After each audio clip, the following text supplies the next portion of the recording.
उत्तर गीता चौथा अध्याय। गुरु शिष्य के संवाद में मोक्ष प्राप्ति के उपाय का वर्णन। सिद्ध ब्राह्मण ने कहा, काश्यप, जो मनुष्य स्थूल, सूक्ष्म और कारण शरीरों में से क्रमशः पूर्व का अभिमान त्याग कर कुछ भी चिंतन नहीं करता और मौन भाव से रहकर सबके एकमात्र अधिष्ठान परब्रह्म परमात्मा में लीन रहता है, वह संसार बंधन से मुक्त होता है। जो सबका मित्र, सब कुछ सहने वाला, मनोनिग्रह में तत्पर, जितेंद्रिय, भय और क्रोध से रहित तथा आत्मवान है, वह मनुष्य बंधन से मुक्त हो जाता है। जो नियम परायण और पवित्र रहकर सब प्राणियों के प्रति अपने जैसा बर्ताव करता है, जिसके भीतर सम्मान पाने की इच्छा नहीं है तथा जो अभिमान से दूर रहता है, वह सर्वथा मुक्त ही है।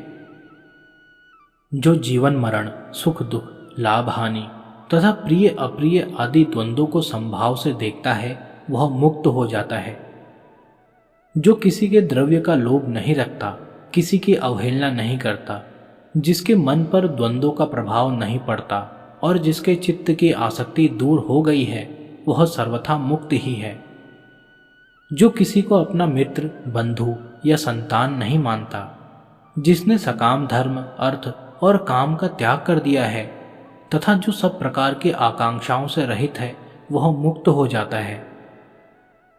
जिसकी न धर्म में आसक्ति है न अधर्म में, जो पूर्व संचित कर्मों को त्याग चुका है, वासनाओं का क्षय हो जाने से जिसका चित्त शांत हो गया है तथा जो सब प्रकार के द्वंद्वों से रहित है, वह मुक्त हो जाता है। जो किसी भी कर्म का कर्ता नहीं बनता, जिसके मन में कोई कामना नहीं है, जो इस जगत को अस्वस्थ के समान अनित्य, कल तक न टिक सकने वाला समझता है तथा जो सदा इसे जन्म, मृत्यु और जरा से युक्त जानता है, जिसकी बुद्धि वैराग्य में लगी रहती है और जो निरंतर अपने दोषों पर दृष्टि रखता है, वह शीघ्र ही अपने बंधन का नाश कर देता है।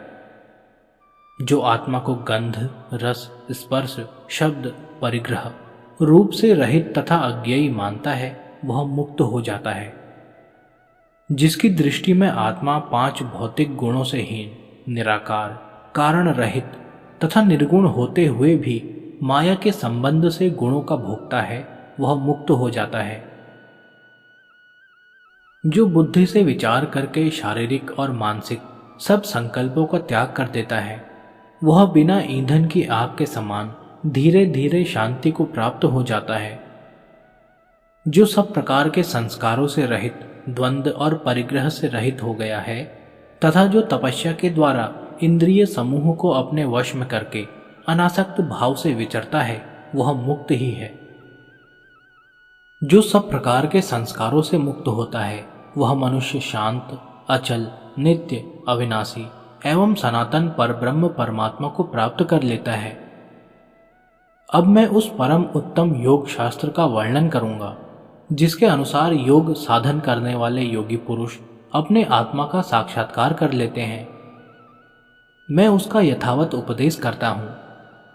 मनोनिग्रह के जिन उपायों द्वारा चित्त को इस शरीर के भीतर ही वशीभूत एवं अंतर्मुख करके योगी अपने नित्य आत्मा का दर्शन करता है, उन्हें मुझसे श्रवण करो। इंद्रियों को विषयों की ओर से हटाकर मन में और मन को आत्मा में स्थापित करें। इस प्रकार पहले तीव्र तपस्या करके फिर मोक्ष उपयोगी उपाय का अवलंबन करना चाहिए। मनीषी ब्राह्मण को चाहिए कि वह सदा तपस्या में प्रवृत्त एवं यत्नशील होकर योग शास्त्र उक्त उपाय का अनुष्ठान करे। इससे वह मन के द्वारा अंतःकरण में आत्मा का साक्षात्कार करता है।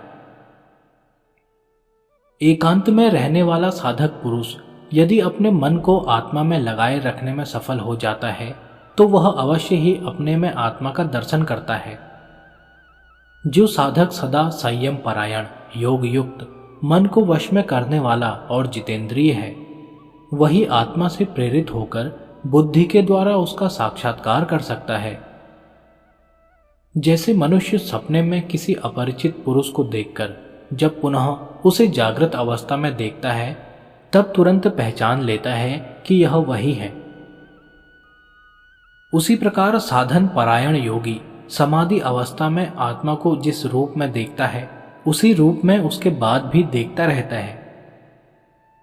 जैसे कोई मनुष्य मूंज से सींग को अलग करके दिखा दे, वैसे ही योगी पुरुष आत्मा को इस देह से पृथक करके देखता है।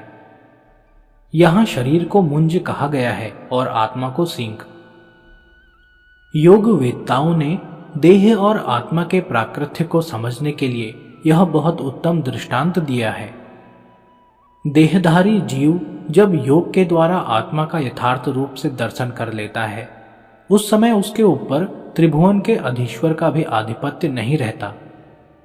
वह योगी अपनी इच्छा के अनुसार विभिन्न प्रकार के शरीर धारण कर सकता है, बुढ़ापा और मृत्यु को भी भगा देता है।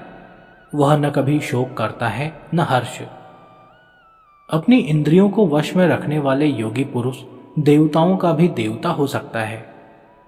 वह इस अनित्य शरीर का त्याग करके अविनाशी ब्रह्म को प्राप्त होता है।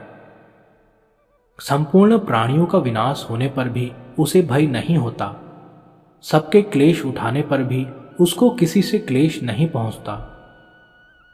शांत चित्त एवं निःस्पृह योगी आसक्ति और स्नेह से प्राप्त होने वाले भयंकर दुख शोक तथा भय से विचलित नहीं होता। उसे शस्त्र नहीं बीध सकते, मृत्यु उसके पास नहीं पहुंच पाती। संसार में उससे बढ़कर सुखी कहीं कोई नहीं दिखाई देता। वह मन को आत्मा में लीन करके उसी में स्थित हो जाता है तथा बुढ़ापा के दुखों से छुटकारा पाकर सुख से सोता है, अक्षय आनंद का अनुभव करता है। वह इस मानव शरीर का त्याग करके इच्छा अनुसार दूसरे बहुत से शरीर धारण करता है। योग जनित ऐश्वर्य का उपभोग करने वाले योगी को योग से किसी तरह विरक्त नहीं होना चाहिए। अच्छी तरह योग का अभ्यास करके जब योगी अपने में ही आत्मा का साक्षात्कार करने लगता है, उस समय वह साक्षात इंद्र के पद को भी पाने की इच्छा नहीं करता है। एकांत में ध्यान करने वाले पुरुष को जिस प्रकार योग की प्राप्ति होती है वह सुनो। जो उपदेश पहले श्रुति में देखा गया है उसका चिंतन करके जिस भाग में जीव का निवास माना गया है उसी में मन को स्थापित करें, उससे बाहर कदापि न जाने दे। शरीर के भीतर रहते हुए वह आत्मा जिस आश्रय में स्थित होता है उसी में बाह्य और आभ्यंतर विषयों सहित मन को धारण करे। मूलाधार आदि किसी आश्रय में चिंतन करके जब वह सर्वस्वरूप परमात्मा का साक्षात्कार करता है, उस समय उसका मन प्रत्यक्ष स्वरूप आत्मा से भिन्न कोई बाह्य वस्तु नहीं रह जाता। निर्जन वन में इंद्रिय समुदाय को वश में करके एकाग्र चित्त हो शब्द शून्य अपने शरीर के बाहर और भीतर प्रत्येक अंग में परिपूर्ण परब्रह्म परमात्मा का चिंतन करे। दंत, तालु, जिह्वा, गला, ग्रीवा, हृदय तथा हृदय बंधन, नाड़ी मार्ग को भी परमात्म रूप से चिंतन करे। मधुसूदन, मेरे ऐसा कहने पर उस मेधावी शिष्य ने पुनः जिसका निरूपण करना अत्यंत कठिन है, उस मोक्ष धर्म के विषय में पूछा। यह बारंबार खाया हुआ अन्न उदर में पहुंचकर कैसे पचता है, किस तरह उसका रस बनता है और किस प्रकार वह रक्त के रूप में परिणत हो जाता है। स्त्री शरीर में मांस, मेदा, स्नायु और हड्डियां कैसे होती हैं। देहधारियों के समस्त शरीर कैसे बढ़ते हैं। बढ़ते हुए शरीर का बल कैसे बढ़ता है। जिनका सब ओर से अवरोध है, उन मलों का पृथक पृथक निःसारण कैसे होता है। यह जीव कैसे श्वास लेता है, कैसे उच्छ्वास खींचता और किस स्थान में रहकर इस शरीर में सदा विद्यमान रहता है।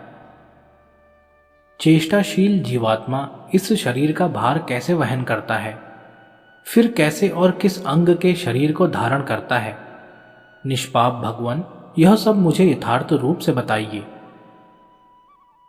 शत्रुदमन महाबाहु माधव, उस ब्राह्मण के इस प्रकार पूछने पर मैंने जैसा सुना था वैसे ही उसे बताया।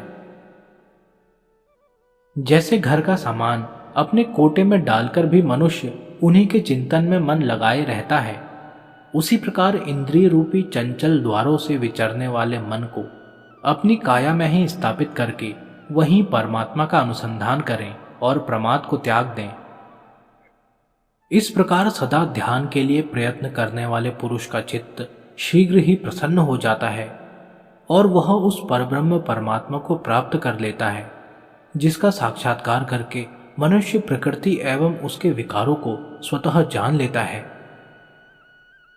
उस परमात्मा का इन चर्म चक्षुओं से दर्शन नहीं हो सकता, संपूर्ण इंद्रियों से भी उसको ग्रहण नहीं किया जा सकता। केवल बुद्धि रूपी दीपक की सहायता से ही उस महान आत्मा का दर्शन होता है। वह सब ओर हाथ पैर वाला, सब ओर नेत्र मुख और सिर वाला तथा सब ओर कान वाला है, क्योंकि वह संसार में सबको व्याप्त करके स्थित है। तत्वज्ञ जीव अपने आप को शरीर से पृथक देखता है। वह शरीर के भीतर रहकर भी उसका त्याग करके, उसकी पृथकता का अनुभव करके अपने स्वरूप भूत केवल परब्रह्म परमात्मा का चिंतन करता हुआ बुद्धि के सहयोग से आत्मा का साक्षात्कार करता है। उस समय वह यह सोचकर हंसता सा रहता है कि अहो, मृग तृष्णा में प्रतीत होने वाले जल की भांति मुझ में ही प्रतीत होने वाले इस संसार ने मुझे अब तक व्यर्थ ही भ्रम में डाल रखा था। जो इस प्रकार परमात्मा का दर्शन करता है वह उसी का आश्रय लेकर अंत में मुझ में ही मुक्त हो जाता है, अर्थात अपने आप में ही परमात्मा का अनुभव करने लगता है।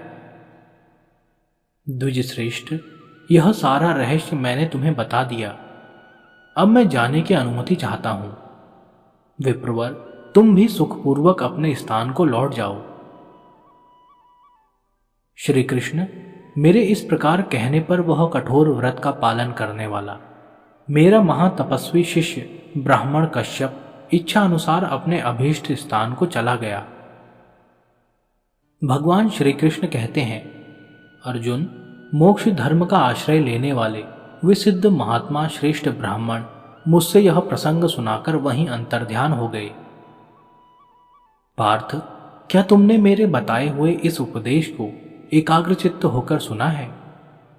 उस युद्ध के समय भी तुमने रथ पर बैठे बैठे इसी तत्व को सुना था। कुंती नंदन, मेरा तो ऐसा विश्वास है कि जिसका चित्त व्यग्र है, जिसे ज्ञान का उपदेश नहीं प्राप्त है, वह मनुष्य इस विषय को सुगमतापूर्वक नहीं समझ सकता। जिसका अंतःकरण शुद्ध है वही इसे जान सकता है। भरत श्रेष्ठ, यह मैंने देवताओं का परम गोपनीय रहस्य बताया है। पार्थ, इस जगत में कभी किसी भी मनुष्य ने इस रहस्य का श्रवण नहीं किया है। अनध्य, तुम्हारे सिवा दूसरा कोई मनुष्य इसे सुनने का अधिकारी भी नहीं है। जिसका चित्त दुविधा में पड़ा हुआ है वह इस समय इसे अच्छी तरह नहीं समझ सकता। कुंती कुमार, क्रियावान पुरुषों से देवलोक भरा पड़ा है। देवताओं को यह अभीष्ट नहीं है कि मनुष्य के मृत्यु रूप की निवृत्ति हो। पार्थ, जो सनातन ब्रह्म है वही जीव की परम गति है। ज्ञानी मनुष्य देह को त्याग कर उस ब्रह्म में ही अमृतत्व को प्राप्त होता है और सदा के लिए सुखी हो जाता है। इस आत्मदर्शन रूप धर्म का आश्रय लेकर स्त्री, वैश्य और शूद्र तथा जो पाप योनि के मनुष्य हैं वे भी परम गति को प्राप्त हो जाते हैं। पार्थ, फिर जो अपने धर्म में प्रेम रखते हैं और सदा ब्रह्मलोक की प्राप्ति के साधन में लगे रहते हैं, उन बहुश्रुत ब्राह्मण और क्षत्रियों की तो बात ही क्या है। इस प्रकार मैंने तुम्हें मोक्ष धर्म का युक्ति युक्त उपदेश किया है। उसके साधन के उपाय भी बतलाए हैं और सिद्धि, फल, मोक्ष तथा दुख के स्वरूप का भी निर्णय किया है। भरत श्रेष्ठ, इससे बढ़कर दूसरा कोई सुखदायक धर्म नहीं है। पांडुनंदन, जो कोई बुद्धिमान, श्रद्धालु और पराक्रमी मनुष्य लौकिक सुख को सारहीन समझकर उसे त्याग देता है, वह उपर्युक्त इन उपायों के द्वारा बहुत शीघ्र परम गति को प्राप्त कर लेता है। पार्थ, इतना ही कहने योग्य विषय है, इससे बढ़कर कुछ भी नहीं है। जो 6 महीने तक निरंतर योग का अभ्यास करता है उसका योग अवश्य सिद्ध हो जाता है।